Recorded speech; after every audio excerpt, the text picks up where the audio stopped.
Hi, everyone. Hot middle of the summer, all the way into August.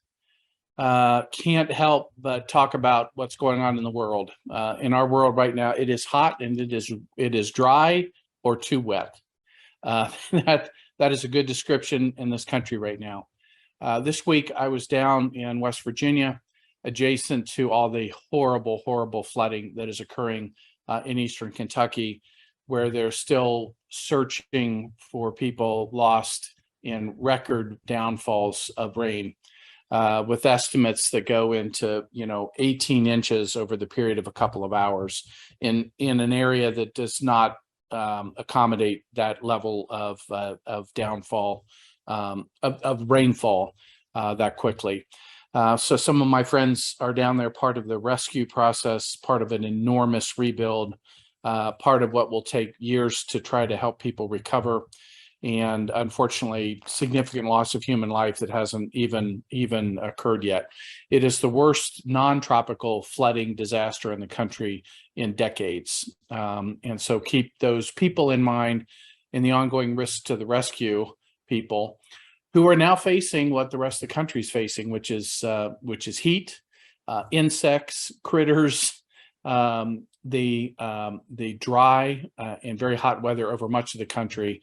And today, much of the coverage is a really raging wildland fire season already. So for many of you, that's a big concern because that's your livelihood and that's your homes. And large swaths, particularly the western part of the country, in very significant drought. And with the wildlands there and parched water sources. So some of the fire agencies even talking about we don't have much water to be fighting fires with because everything's dry. And big swaths of land in Texas and related areas that can't accommodate agriculture, can't accommodate cattle and other animals. And so we're at a bad point right now weather-wise in the country. Then we're at the brink of really introducing the tropical season. So an even worse thing is if we dry everything out really hard in many areas in the South, and then we dump a lot of tropical moisture on them.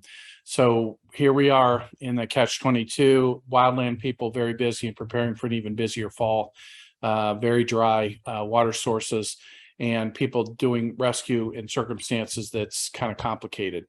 On top of that, our teams went into Kentucky and immediately members got sent home because they have COVID. So here we are still in COVID season. We have a very infectious agent, BA.5, which is now the predominant agent or the variants in the country right now. It just likes to find people no matter whether you've been vaccinated or ill before. And so it is producing an illness. The vaccine is keeping us from having significant deaths, hospitalizations.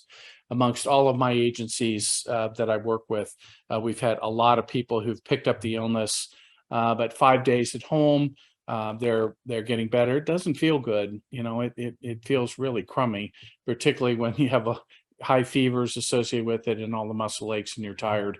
And so we are still in the phase of dealing with coronavirus, where we have risks, people not vaccinated, people with underlying immunologic problems still getting sick and ended up in the hospital. And we're there. And, a good case for us is if this is going up slightly or plateauing and then headed down by the time fall gets here. But a big message for today is this week, the CDC has begun to study the flu in the Southern Hemisphere and found that flu is moving. Now, as populations move around the country with international travel again, as they move around the world with international travel again, we are seeing flu, and it's at significant levels in the Southern Hemisphere. That would portend for North America and for the Northern Hemisphere a bad flu season. Right now, the flu shots are being prepared. They're not released. So this is not a now decision, but I think you ought to prepare yourself for getting the flu vaccine this year. We don't have the type of influenza identified yet that is likely to be in this country or on this hemisphere for the winter. But with the next couple weeks, probably 6 weeks at most, we'll have some ideas about what the flu will look like. The immunizations should fit it for this winter. And I think as many people as possible should plan on getting the flu shot. As well, you've heard immunization information about COVID. We have the current set of immunizations with the addition of the Novavax vaccination. And moving into the fall, the CDC and FDA have made it clear there will be a tweak to the Pfizer and Moderna vaccines, and that by October-ish, November-ish, we should have the tweaked vaccines. That's when I will roll up my sleeve again and get my booster immunization, my second booster immunization. And we will be moving into the winter months then, prepared for fall, prepared for COVID. At this point, they have not discussed actually putting them in the same syringe. So for those of you who thought maybe we'd get a same syringe immunization and you'd only have to go through that once, it's unlikely. It is likely that the same places administering the COVID vaccination will also be administering the flu vaccination in many areas of the country. And so look forward to that. Treatments available for those of you who are ill now, a lot of discussion around Paxlovid and bebtelovimab, which is the infusion product.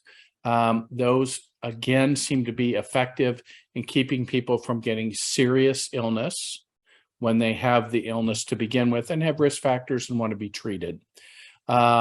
Famously, both Dr. Fauci and the president had rebound in their tests after they had a Paxlovid treatment.